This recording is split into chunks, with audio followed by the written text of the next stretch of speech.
मेरा नाम अनाया है। मैं जयपुर की रहने वाली हूँ। मुझे हमेशा लगता था कि मैं अपने जीवन को पूरी तरह जानती हूँ, कि मैं अपने पति अर्जुन को समझती हूँ। वह शांत, समझदार और भरोसेमंद था। एक ऐसा इंसान जिसे देखकर मुझे लगता था कि मैं सुरक्षित हूँ। हमारे घर में हमेशा हल्की हंसी और बातचीत रहती थी, और अर्जुन का वो मृदु हंसता हुआ चेहरा मुझे हमेशा सुकून देता था। मेरे भाई की बेटी की उम्र 19 साल थी। उसका नाम रवि था। उसकी माँ विदेश चली गई थी, और उसने कहा कि वह हमारे साथ कुछ समय रहे। मैं खुशी खुशी उसे अपने घर ले आई। शुरुआत में सब कुछ सामान्य था। रवि पढ़ाई करता और शाम को अपने कमरे में समय बिताता। अर्जुन हमेशा देर तक काम करता, और मैं अपने घर छोटे छोटे काम और सुबह की प्रार्थनाओं में व्यस्त रहती। लेकिन धीरे धीरे मुझे महसूस हुआ कि घर में कुछ बदल गया है। यह कोई साधारण बदलाव नहीं था। यह वह खामोशी थी जो शब्दों में नहीं थी। एक अजीब सी सहजता, दो लोग जो बिना बोले एक दूसरे को समझते थे। और यह खामोशी अर्जुन और रवि के बीच थी। शुरुआत में मैंने इसे नजरअंदाज किया। शायद मैं कल्पना कर रही थी, शायद यह सिर्फ दोस्ती थी। लेकिन हर दिन कुछ छोटे संकेत मुझे बेचैन कर रहे थे। एक दिन मैं अचानक घर जल्दी लौट आई। बारिश हो रही थी, और घर में सन्नाटा था। जैसे ही मैं किचन में आई, मैंने देखा कि अर्जुन चाय बना रहा था और रवि काउंटर पर बैठा हंस रहा था। उनके बीच की जो सहजता थी, वह मुझे असहज कर रही थी। जैसे ही मैंने प्रवेश किया, दोनों ने अचानक रुककर मेरी ओर देखा। मेरा दिल तेजी से धड़कने लगा। उस रात नींद नहीं आई। मैंने अपने आप को चेतावनी दी कि यह सिर्फ मेरी कल्पना है, लेकिन मेरे दिल ने सच जान लिया था। कई रातें मैं बेकार बैठकर सोचती रही। संदेश जो अर्जुन ने अपने फोन से डिलीट किए, उसकी मुस्कान का तरीका, रवि की आंखों में वह चमक। मैं खुद को झुठला रही थी, लेकिन सच मुझे घेर रहा था। एक दिन मैं धीरे धीरे किचन में खड़ी थी और उनकी हंसी सुन रही थी। अर्जुन ने रवि के कंधे पर हल्का हाथ रखा। रवि पीछे नहीं हटा। वह बस उस पल में आराम महसूस कर रहा था। वह छोटी सी घटना थी, लेकिन मेरे अंदर की दुनिया हिल गई। उस रात मैं सो नहीं पाई। बारिश की आवाज, घर की खामोशी और मेरी सोच, सब कुछ मेरे ऊपर भारी था। मुझे पता था कि कुछ टूट गया है। 2 दिन बाद मेरी दुनिया पूरी तरह बदल गई। बारिश ज्यादा थी। मैंने बिना बताए जल्दी घर लौटने का फैसला किया। सारा घर शांत था, लेकिन जब मैं रवि के कमरे के पास आई, तो दरवाजा आधा खुला था। मेरे दिल की धड़कन तेज हो गई। मैंने धीरे धीरे दरवाजा खोला, और उस पल मेरी दुनिया थम गई। मैंने अर्जुन और रवि को देखा। दोनों की आंखों में डर और शर्म थी। अर्जुन कुछ बोलना चाह रहा था, लेकिन मैं सब सुन रही थी। मेरा दिल टूट गया। वो जो कभी मेरा सुरक्षित आश्रय था, अब मेरी सबसे बड़ी पीड़ा बन चुका था। मैं बाहर दौड़ पड़ी। बारिश मेरे ऊपर थी, पर मुझे फर्क नहीं पड़ा। मैं सड़क पर बेतरतीब तरीके से चली जा रही थी। हर कदम पर यादें मेरे दिल पर चोट कर रही थीं। हंसी, बातचीत, प्रेम, सब अब अमृता की तरह था। उस रात मैं घर लौट आई, लेकिन दुनिया बदल चुकी थी। अर्जुन ने माफी मांगी, लेकिन शब्द अब कोई राहत नहीं दे सकते थे। रवि उस समय हमारे घर से चला गया। मेरे जीवन का हर कोना अब खामोशी में डूबा था। मैं जानती थी कि अब कुछ भी पहले जैसा नहीं रहेगा। अगली कुछ दिन मेरे लिए अंधेरे की तरह बीते। घर में हर चीज मुझे याद दिलाती थी कि कुछ टूट गया है। अर्जुन मेरे सामने बैठा रहता, लेकिन अब वह वही इंसान नहीं रहा जिसे मैं प्यार करती थी।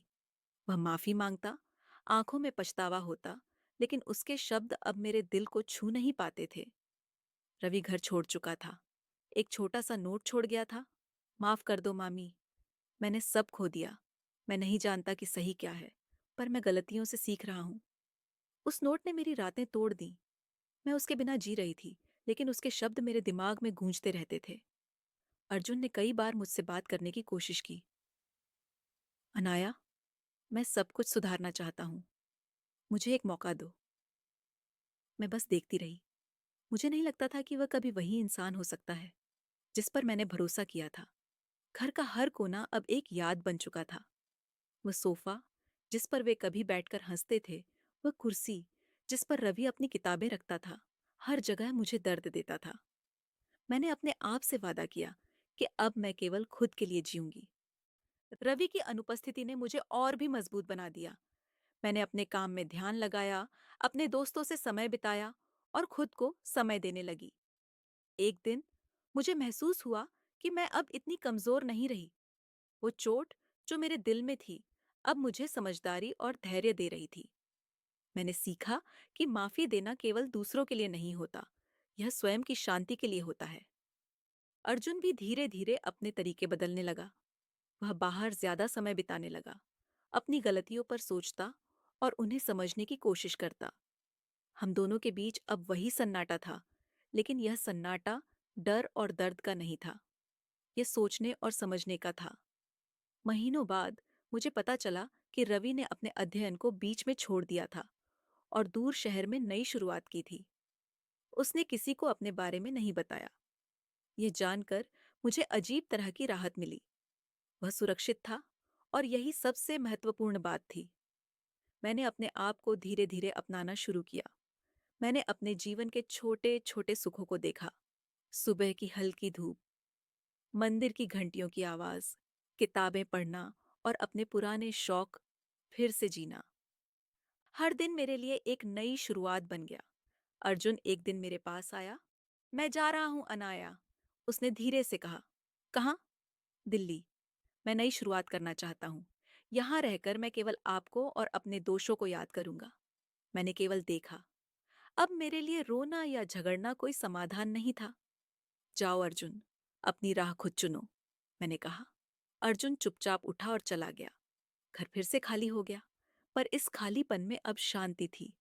मैंने महसूस किया कि दर्द और यादें हमें कमजोर नहीं बनाती, वे हमें सिखाती हैं, हमें मजबूत बनाती हैं। और यही मेरे जीवन का सबसे बड़ा सबक था। रवि और अर्जुन के जाने के बाद घर में एक अजीब सा खालीपन छा गया था। सारा माहौल शांत पर भारी लग रहा था। मैं सुबह उठती, मंदिर जाती, प्रार्थना करती, लेकिन अंदर का दर्द कम नहीं होता था। हर चीज मुझे याद दिलाती थी कि अब कुछ भी पहले जैसा नहीं रहेगा। अर्जुन के जाने से मेरा जीवन अब अकेले जीने की ओर बढ़ गया। पहले तो मैं रोती और दुख को खुद में दबाती रही, लेकिन धीरे धीरे मैंने महसूस किया कि दर्द ही मेरा शिक्षक है। रवि की यादें सबसे ज्यादा कठिन थी। वह कभी घर का हिस्सा था और अब उसका नाम सुनते ही मेरे दिल में बेचैनी उठती। मैंने कई बार खुद से सवाल किया, क्या मैं उसे माफ कर पाऊंगी? क्या मैं अपने जीवन को फिर से खुशहाल बना पाऊंगी? समय बीतता गया। मैंने अपने पुराने शौक फिर से अपनाए। किताबें पढ़ना, चित्र बनाना और अपने छोटे बाग की देखभाल करना। हर दिन मेरे लिए एक नई शुरुआत बन गया। धीरे धीरे मैंने जाना कि स्वयं के लिए जीना सबसे बड़ा आशीर्वाद है। एक दिन मेरे सामने अचानक मेरे पुराने दोस्त सिमरन आई। वह मेरे जीवन में पहले से मौजूद थी, लेकिन मैं खुद में इतना उलझी हुई थी कि उसकी उपस्थिति का महत्व नहीं समझ पाई थी। वह आई और मेरे साथ घंटों बैठी, मेरी बात सुनी और मुझे सिखाया कि बीते समय को बदलना संभव नहीं, लेकिन भविष्य को संवारना हमारे हाथ में है। उस दिन मैंने पहली बार महसूस किया कि मैं केवल अतीत के बोझ में नहीं जी रही हूँ। मैंने अपने आप को माफ किया, उन गलतियों के लिए, उन रिश्तों के लिए और अपने खुद के कमजोर होने के पलों के लिए। रवि की अनुपस्थिति ने मुझे सिखाया कि हर व्यक्ति अपनी राह चुनता है। अगर हम दूसरों की गलतियों में फंसकर अपने जीवन को नष्ट कर लें, तो हम अपनी खुशी खो देते हैं। मैंने इसे समझा और अपनी दिनचर्या में बदलाव किया। मैंने लोगों से मिलने और नए अनुभव लेने का निर्णय लिया। धीरे धीरे घर का माहौल भी बदलने लगा।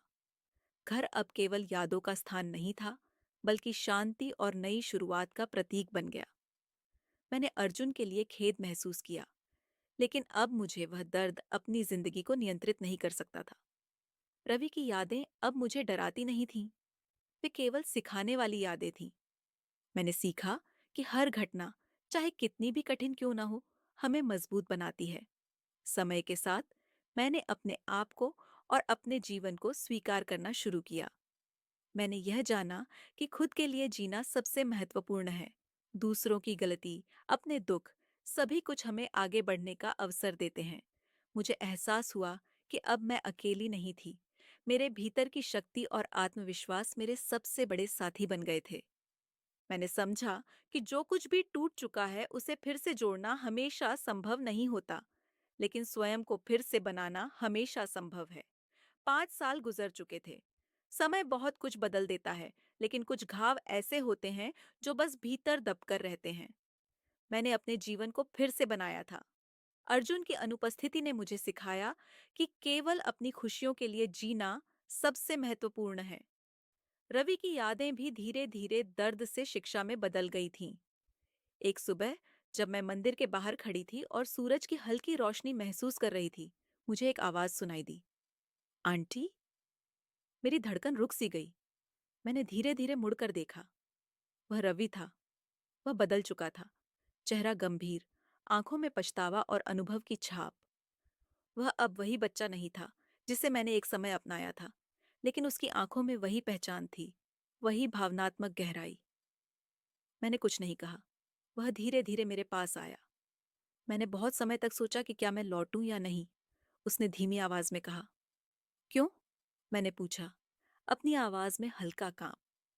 क्योंकि मैं चाहता था कि आप मुझे देखें, किसी ऐसे इंसान के रूप में जो अपनी गलती को समझ चुका है। हम दोनों के बीच सन्नाटा था। मंदिर की घंटियां, हवा की सरसराहट, सब कुछ जैसे दूर हो गया था। आपने मुझे बहुत दर्द दिया रवि, मैंने कहा। मैं जानता हूँ आंटी, और मैं हर रोज इसका पछतावा करता हूँ। मैं अब वही बच्चा नहीं हूँ। मैंने बहुत कुछ सीखा, और मैं केवल माफी मांगने नहीं आया, मैं आपको धन्यवाद देने आया हूँ कि आपने कभी मुझे अपनाया। मैंने महसूस किया कि वह सचमुच बदल चुका था। उसकी आंखों में सच्चाई और आत्मस्वीकृति झलक रही थी। मैंने उसे गले लगाने की इच्छा महसूस की, लेकिन मैंने ठहराव रखा। वह समझ गया और बिना किसी दबाव के वहीं खड़ा रहा। मैं नहीं चाहता कि आप मुझे तुरंत माफ करें, रवि ने कहा। मुझे केवल यह एहसास चाहिए कि आप जानती हैं कि मैं बदल चुका हूं। मैंने धीरे से कहा, माफी देना केवल दूसरों के लिए नहीं होता, यह हमें शांति देता है। और आज मैं देख सकती हूँ कि तुम सचमुच बदल गए हो। हम चुपचाप खड़े रहे। सूरज की रोशनी मंदिर के अंदर गिर रही थी, और मुझे लगा कि हर चीज अब अपने स्थान पर लौट रही है।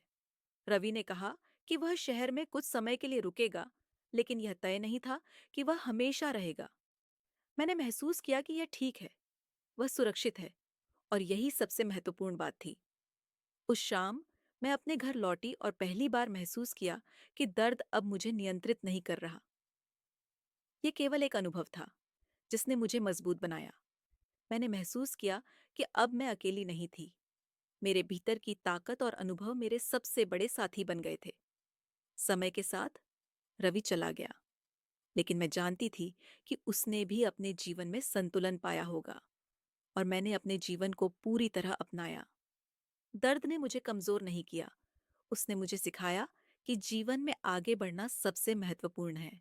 समय धीरे धीरे अपनी गति में बह रहा था, और मैं महसूस करने लगी कि मेरा जीवन अब अपने हाथों में है। जो कुछ भी अतीत में हुआ, वह अब केवल अनुभव बन चुका था।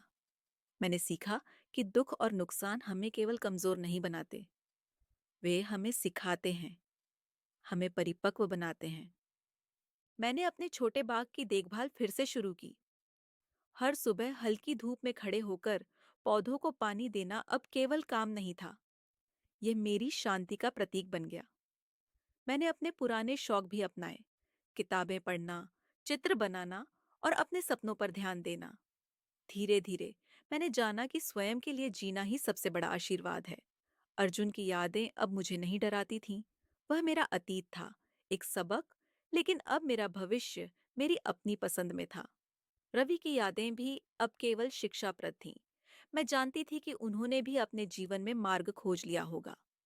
एक दिन मेरे पुराने दोस्त सिमरन ने मुझे फिर से अपने काम में शामिल होने के लिए आमंत्रित किया। मैंने स्वीकार किया। नई परियोजनाओं, नए लोगों और नए अनुभवों ने मेरे जीवन में नई ऊर्जा भर दी। मैंने महसूस किया कि अब मैं केवल अतीत के लिए नहीं जी रही थी, मैं अपने भविष्य को संवार रही थी। धीरे धीरे मैंने लोगों से मिलना शुरू किया। नई दोस्तियां, नए रिश्ते। कोई भी रिश्ता अतीत को दोहराने वाला नहीं था। मैंने सीखा कि हर अनुभव हमें मजबूत बनाता है, और हमें अपने जीवन में सकारात्मक बदलाव लाने का अवसर देता है। एक दिन मैंने अपने बगीचे में खड़े होकर देखा कि सूरज की रोशनी हर पौधे पर पड़ रही थी। मुझे लगा कि जीवन भी ऐसा ही है। हर दिन एक नई शुरुआत है, हर सुबह एक नया अवसर है। मैंने महसूस किया कि अब मैं भूतकाल की गुलामी से मुक्त थी। मैंने अपने जीवन को स्वीकार कर लिया था, उसके सुख, उसके दुख और उसकी संभावनाओं के साथ। रवि और अर्जुन अब मेरे जीवन का हिस्सा नहीं थे, पर उनके जाने से मुझे स्वयं की पहचान और आत्मबल मिला। मैंने जाना कि किसी की गलती या हमारे अनुभव का दर्द हमें परिभाषित नहीं करता। हमें केवल यह तय करना होता है कि हम उससे क्या सीखते हैं और आगे कैसे बढ़ते हैं। समय के साथ मैंने अपने जीवन में स्थिरता पाली। मैंने नए शौक अपनाए, नई जिम्मेदारियां ली और सबसे महत्वपूर्ण, स्वयं से प्यार करना सीखा। मेरा जीवन अब केवल दुख और अकेलेपन का नहीं था, यह शांति, समझ और संतुलन का प्रतीक बन गया था। अंत में मैंने महसूस किया कि जीवन हमेशा एक यात्रा है। हम गलतियां करते हैं, दर्द उठाते हैं और कभी-कभी खो जाते हैं, लेकिन हर अनुभव हमें सीख देता है कि सच्ची शक्ति स्वयं को संभालने में है। मैंने अपने अतीत को स्वीकार किया, अपने वर्तमान को जिया और भविष्य की ओर कदम बढ़ाया। और इस प्रकार अनाया ने न केवल अपने जीवन को पुनर्निर्मित किया, बल्कि अपने भीतर की शक्ति और शांति को भी पाया।